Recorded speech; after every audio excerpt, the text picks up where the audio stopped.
Mike Murphy, and I'm with Valor Technical Cleaning Company, and I'm here today on the set of The Voice for American Law Enforcement, and I have with me the voice of American law enforcement, Randy Sutton. And it is a pleasure to be talking to you. I know that this is going to be heard and seen on the Valor Voice. That's correct. Which is the company's that's their vehicle, podcast. their vehicle. That's their vehicle. Right. So Valor Technical Cleaning, by the way, is a crime scene cleanup company that's literally exploding across the United States. It's in a lot of different locations. Of course, anybody that wants information about that can go to valortechnicalcleaning.com, and they can look at all the information. One of the things I think is most important about Valor is that the president and CEO of that company is a former military captain from the Army Rangers. He's a Bronze Star winner, and they are, of course, employing a lot of former military folks. And so we want to give a shout out to our military folks and the sacrifice that they do for us each and every day, because we know freedom is not free. Amen to that. Okay. And while we're talking about that, when I was active duty, of course, I went to thousands of crime scenes. Right. Literally thousands of crime scenes. And that was actually a major issue with the survivors. Right. There's this terrible crime scene. What happens? How does that get cleaned up? And Sure. this is one of those, they're kind of like the unsung heroes. Nobody really thinks about that until it happens to you.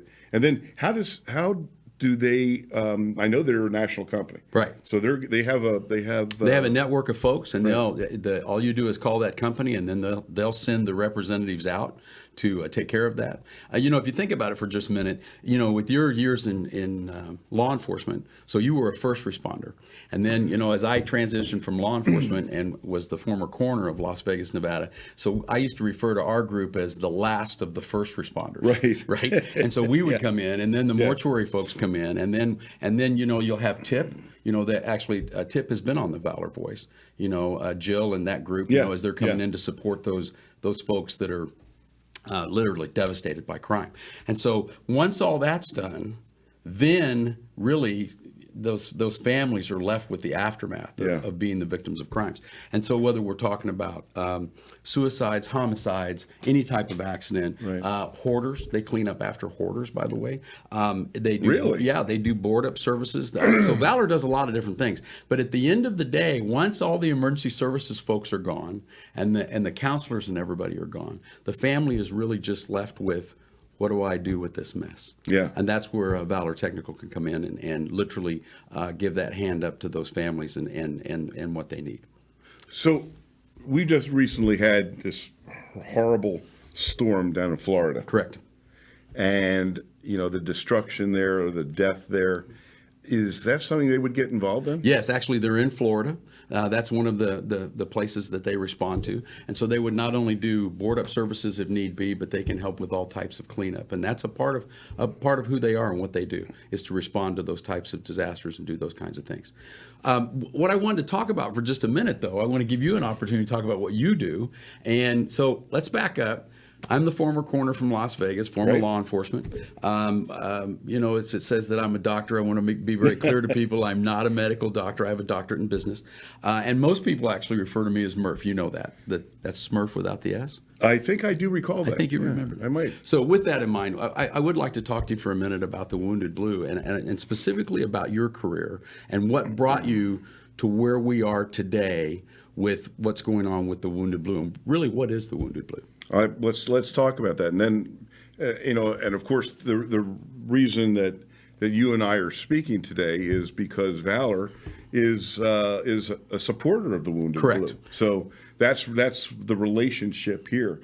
When a business supports a charitable organization like mine, I like to get the word out about those people because if a private company is going to support a law enforcement charity, it's important that they be recognized for that. So and I want we appreciate that. So tell me about where did you come up with this concept of the Wounded Blue, and really what is the very basic of what the Wounded Blue is about? Okay, so the Wounded Blue is the National Assistance and Support Organization for injured and disabled law enforcement officers.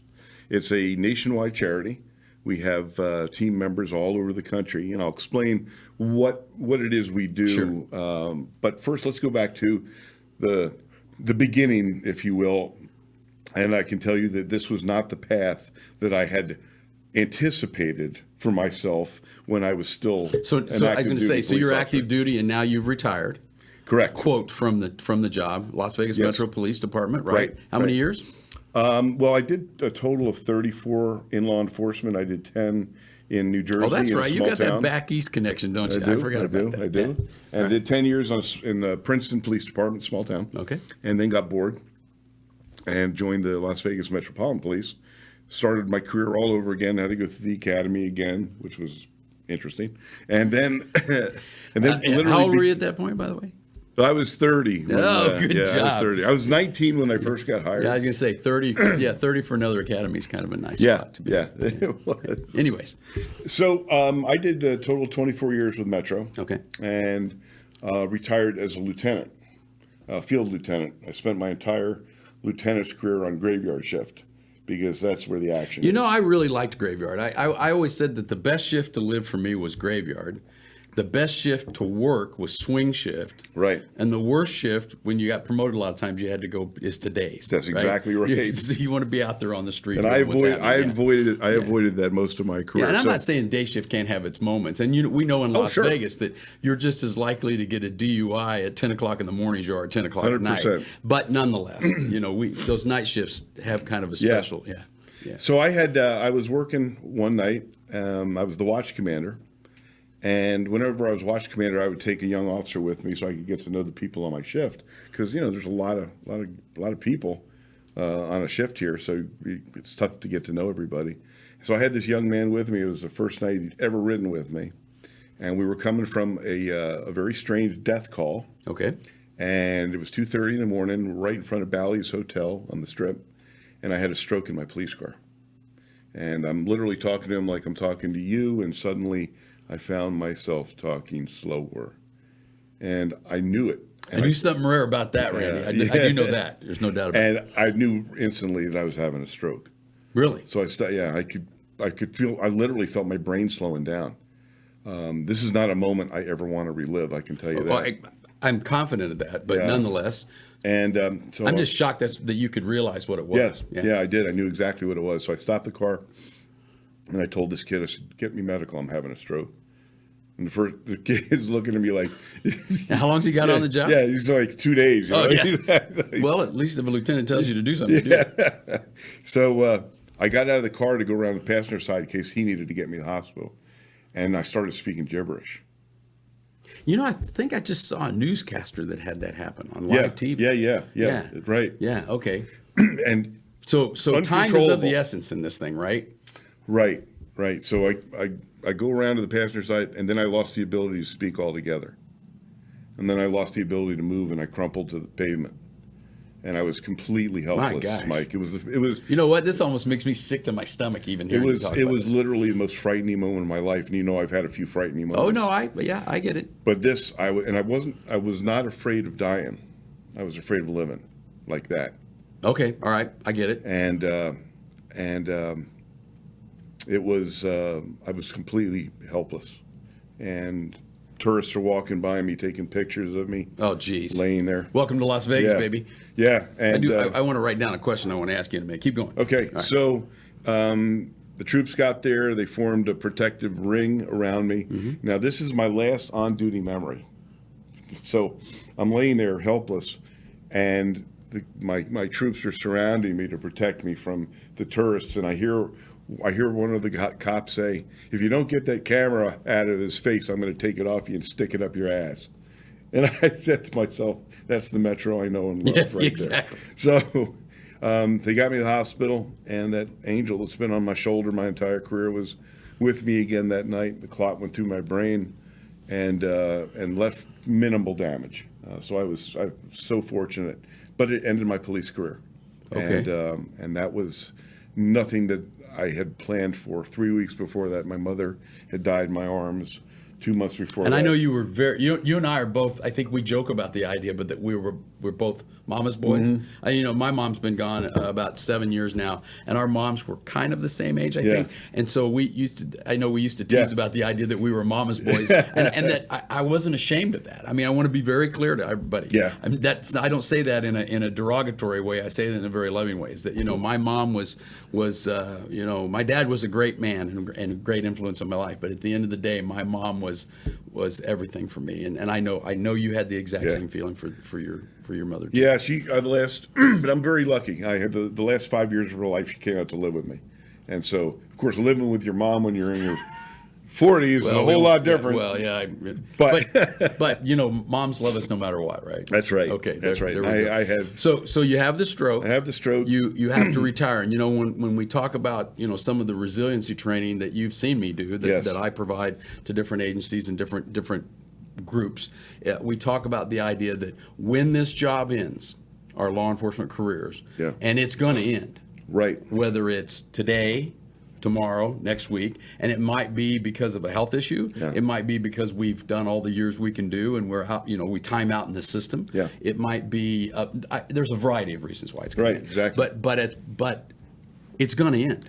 Right. And if you don't have an exit plan, or you have, and I think we all do this, I'm guilty of it. We weld our sense of self-worth to our job, 100%. and then one day our job is no longer there. It leaves a void that is somewhat difficult to fill if we're not prepared. So, exactly. So where were you at when that void happened? I was nowhere near ready.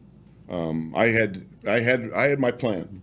I was going to do 30 years, and then I was going to take my retirement, and I was going to go off and do whatever life wanted me to do. So you didn't have a plan? I didn't have a plan. Okay. I was going to say, because that sounds like some crap right there. I'm sorry, but I'm going to go off and do whatever life has me to do. I just anticipated I was going to do 30 years. Oh, okay. Because I have to tell you, one of my things would be I always can find things to do. And I know you're that kind of person too.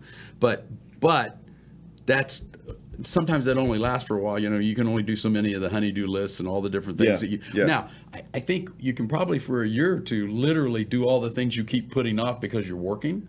But then at some point you have to start making some adjustments. And no offense, I don't want to sit in front of the TV all day long and watch game shows and not have an impact, continuing through my life, right? So, what did you do? Well, what happened next is an important facet of why I created the Wounded Blue. Because what happened next was shocking to me, and it was heartbreaking. And that is that my own department turned its back on me and refused to pay my medical bills. Really? They just said no. I'm shocked. I mean, I really am shocked. But there's different people that I've seen in their careers that have had events, and I'm trying to think of a really nice way to say this, okay? And that is that if someone dies in the line of duty, we do an awful lot. Right. And I mean, we do an awful lot. Yes. And in fairness to Las Vegas Metro. We're really good at burying ourselves. Yes, and I was going to say, and in fairness to Las Vegas Metro Police and the Color Guard and the Honor Guards and all the things that they do, and I've been involved in a lot of that on scenes with officers, as I was the coroner. And nobody does it better, in my opinion, than LVMPD, and I mean, and the agencies in Southern Nevada, because they can garner help from the larger agency and that kind of thing. But and I'm not saying New York and Boston and all the other places don't do it well too. But at the end of the day, we're really good about burying our folks.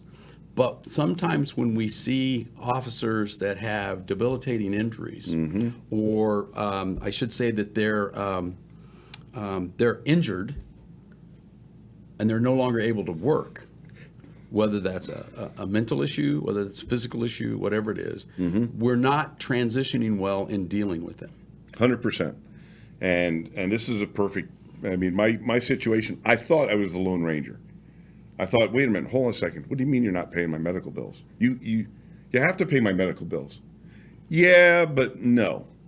Was it because it wasn't considered on the job? It was, well, You were on the job. I was on the job, and the heart-lung bill. I was going to say, Nevada has a heart and lung bill, which is supposed to be a very big safety net, right? Right. So they found out that the reason I had the stroke was I had a severe heart condition that I was unaware of, and that was the causation. So it's very clear. But they just said no, and I went to go see the sheriff, the guy who I'd served with for 24 years, and I said face to face, I said, "How do you treat me like this?" And he looked me right in the face. He says, "Randy, this isn't personal, man. This is just business." I'll never forget those words. Wow. And Sometimes I feel like, and I'm not talking about that particular sheriff.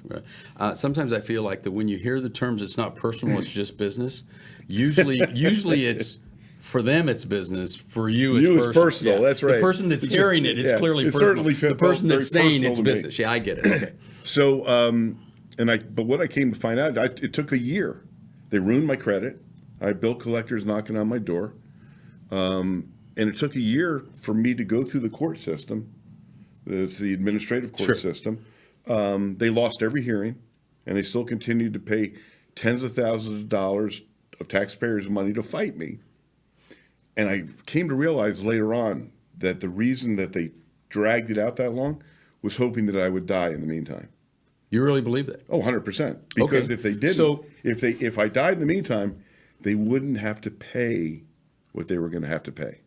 So what ended up happening? I won. I beat them. So now, did you get a medical retirement? I had 100% disability payment. Okay, and they paid the medical bills. Yeah. Oh, they had to do everything. So ultimately, you win. Correct. But out of this negative process came what? Out of this negative process, well, first of all, I felt abandoned. I felt alone. Okay. Now, you know that I've done a lot of other things other than just be a cop, right? Sure. I've written 4 books. A 5th one is coming out here called Rescuing 911, The Fight for America's Safety. That's coming out in about a month.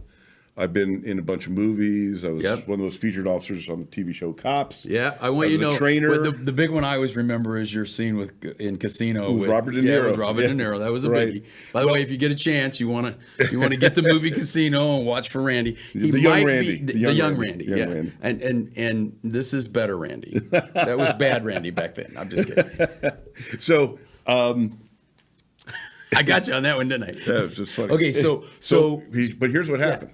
So from being visible in the law enforcement community, as visible as I was, this is when Facebook was coming out big, right? Yeah. Cops started reaching out to me with these heartbreaking tales. Randy, I was shot. My chief never even came to visit me in the hospital. They're not paying my medical bills. Not 1, not 2, but 3, and then 6, and then 9. Not because I could do anything for them, Mike. I was just someone that they recognized in the law enforcement community. We want people. When I say we want people, let me rephrase this. We gravitate to people that are like us in some form or fashion. Would you agree? Yes, absolutely. Or that I can feel your pain, so to speak. Well, they didn't even know what had happened to me. They were so burdened with trying to find some a voice, some help. Okay. And I thought, and every one of these communications ended in the same way. I feel forgotten. I feel alone. I feel abandoned. I feel hopeless. And you and I both know that with hopelessness comes suicide. Oh, absolutely. Well, the hopelessness leads to depression, and the depression leads to loneliness, and the loneliness leads to and then ultimately. So suicide. I came to realize that these, and I said, wait a minute, there's got to be a resource out here for these men and women. Sure. There's a great organization for the families of officers who get killed. It's called Concerns of Police Survivors. Correct. I thought that there was an organization like that for the injured, and found out there was no national resource. But there is now. Okay, but there is now. And what is that called? That is the Wounded Blue. And so if people want information about the Wounded Blue, where would they go for that information? Easy, thewoundedblue.org. Thewoundedblue.org is our website. We have a strong Facebook presence, and we're very, very visible. So what I have now is I have an incredible team. Men and women, every one of them has been shot, stabbed, beaten, run over, screwed up and screwed over. And yet they continue to serve. And how do they serve? They serve their brothers and sisters by Okay, being so let a me- peer team member. Perfect, a peer team member. Let me Right. drill down into this for a minute. So I'm a guy out working graveyard shift in wherever, in whether it's a small agency or large agency.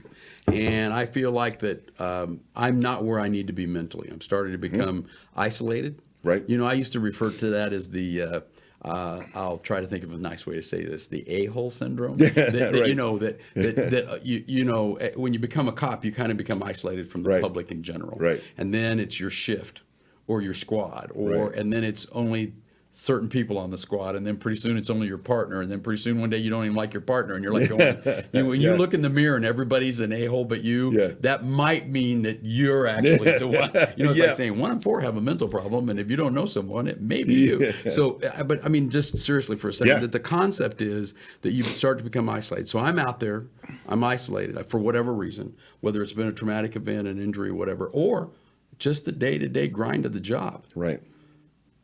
What can I do? I can go to the Wounded Blue website. So we look at all injuries, physical and emotional Okay. and psychological. We don't differentiate really. I mean, an injury is an injury. Sure. So there will be someone. Some of them are invisible injury, right, and some are both. So I mean, because you don't see with Right. me with missing an arm or Yeah, a leg or yeah, something. yeah. It could be okay. Go ahead. Right, and very often, what I found in the 3.5 years that we've been in business. By the way, we've helped more than 16,000 people in 3.5 years. Wow, That's an astounding number. That's a big number. And 80% of the people that we helped are referred to by somebody else that we've helped. Well, when I do my resiliency, I always say at the end, if you're looking for a group, Wounded Blue is the place to go. Yeah. Right. But my question is, so I go there and I go to that website. Now I can get peer counseling. Correct? I can be a part of a peer counseling group in the future. Is that correct? That's correct. Can I get actual one-on-one counseling with someone? Yes. Yep. So everybody's situation is different. Sure. Whether because the injury is physical, they've got a different set of problems. Many of these problems are similar to what I experienced, where the department just said, we actually have a amazing documentary film out called The Wounded Blue. Okay. And I recommend that anybody that's listening or watching this go watch on Amazon.com. Go to The Wounded Blue. Jason Harney, who was a retired sergeant with Metro, directed this film. I've seen it, by the way. It is. Yeah, I was at when you guys rolled it out. It's amazing. It's Yeah. amazing. But it'll touch you. And in one of those scenes, which is an actual scene, an Oklahoma police officer was shot in the head with a high-powered rifle. And the workers' comp said he didn't need a neurologist because it's medically unnecessary. They didn't pay his medical bills for 1.5 years. Well, this reminds me of, the situation with the state trooper a number of years ago here in Las Vegas. And, my wife and I, specifically my wife, worked really hard on trying to get some federal benefits for that particular trooper. Right. And when it came down to the medical retirement, it was based on his number of years of service, and at one point they said he really wasn't handicapped, quote, enough to get, this federal money. Ultimately, he did get it. Bobby, I think, is doing about as well as can be expected. But one of the questions I want to ask you, and you're probably not going to like this question, so I just want to give you that up front. Do you think sometimes that law enforcement, that the reason, or public safety people in general, the reason that they struggle with helping those who survive, not those who died, is because, first of all, it's a long-term commitment. Secondly, is it because we're afraid that it might be us? Yep. And I don't know that anybody wants to talk about that. No, this is. I mean, I know that sometimes I feel like if not, but I mean, I look back at my career and the old saying, if not but by the grace of God, there go I. Absolutely. I mean, do you think there's a part of that where we almost can't face it because we see us in that process and we're afraid of it? I do think that is a factor.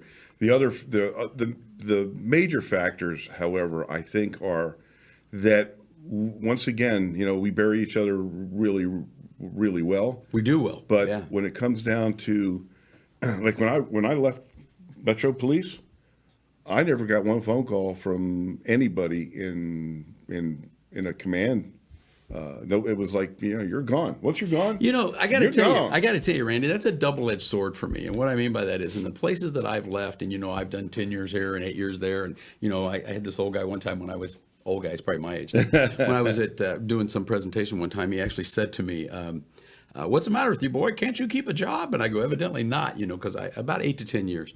But when I go from someplace, I try to not go back. And what I mean by that is that I don't want to be that, quote, that hanger-on guy. Oh, absolutely. Sure. But at the same time, there are times, I think, when you look at it and you go, it would be kind of nice if somebody would reach out once in a while.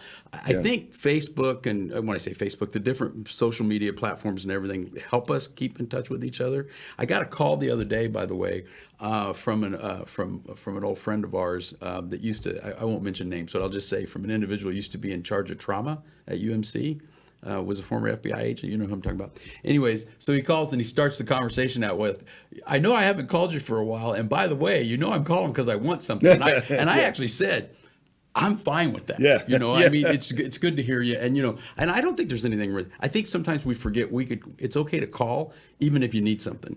But reach out. If you need something, call me. I'll be more than happy to help you, right? Well, so the main focus of the Wounded Blue is our peer team.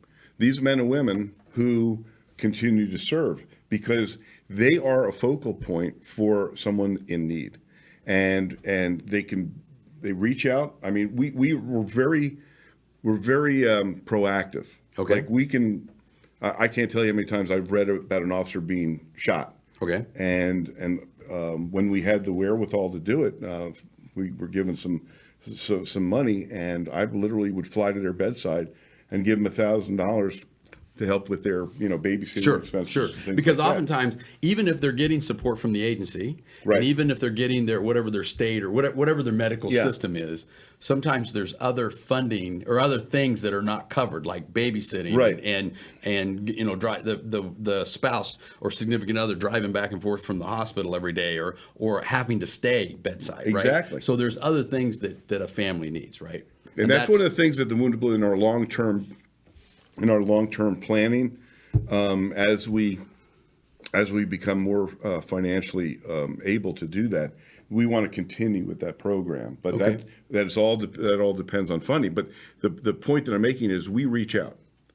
and we let them know that we are here for them. We'll contact a police agency, and many police agencies have their own programs. Sure. Like Las Vegas Metro. They have PEEP. Is that right? The Police Employee Assistance Program, and which, if I remember correctly, was started by Jerry Keller before he was sheriff. Is that right? Actually, no. It was started by a guy that was best friends with him. Oh, okay. So, but I'm saying I remember Jerry being involved early on. Right. Yeah. Yes. And but here's the reality. Cops don't trust their administrations. Cops do not believe that they don't want to tell anybody they're troubled, especially in the agency. Because they don't want to get. I know we used to refer to it as get a jacket, right? Exactly. Or get stigmatized. Yes. Okay, and I get that. I mean, I do, because they're having an issue and they don't want that to be the reason that they get pulled off the street or whatever. And I talk about the concept of a friend is someone who tell you good and bad. Mm-hmm. But at the end of the day, if you're going to harm yourself or another, I'm telling somebody. Right. And we have to do that. Absolutely. But I do understand what you're saying, that they don't trust their administration. I think that's inherent to any business. It's probably more so in law enforcement and public safety. Well, you and I both know that there's today, right now, there are police agencies. You can go in and say to your chief, I was in that shooting last year. I really think I need to see somebody. And that chief can go, I understand. Leave your badge and gun right here. We'll see you later. They can fire people. They do fire people. Well, and certainly we don't want to see that in any situation. But we don't want people working sick either. I mean, when I say sick, we don't want them working injured. Whether that's a mental injury. Right. No, absolutely. But if they don't trust their bosses, they don't trust their administration, that is where we fill in. Okay, but I have to tell you, having been a former police chief, you know how I feel about that. That I think that there's a lot of really good administrators out there, but I understand what you're saying, and we have to be able to address that across the board, not just the good or the bad. Oh no, there's lots that try to do it right and want to do it right. there's still that inherent But you're saying distrust. your organization can fill that Right. gap. And so what we are literally a resource for every law enforcement officer in America and a resource for every police agency in America. And all they have to do, let's do this one more time because I know we're running out of time, is they can go to the Wounded Blue. TheWoundedBlue.org. Okay. And there's a little contact form. And or my email is very, very easy. I'm Randy at thewoundedblue.org. And if people want to support our organization, they want to become a sponsor of the organization, if they want to get help, I get messages all the time, and then I will have one of my peer team. I write one of my peer team who are all trained and certified, and everything is confidential, Mike. That's really important. Everything. Well, is yes, that they confidential. feel comfortable that they Yes. can really speak what they need to, and nobody's gonna Nobody's gonna talk about it other than that, right? Yeah, exactly. Okay, good. So I just want you to know that we're with the Valor Voice today, and of course I have Randy Sutton, and it's been a pleasure to talk with you about the project that you're doing and the help that you're doing for law enforcement. And Randy is for the Voice for American Law Enforcement. Randy, it's always a pleasure and an honor, and thank you so much for your time today. It's my pleasure. Thanks for having me. All right, buddy.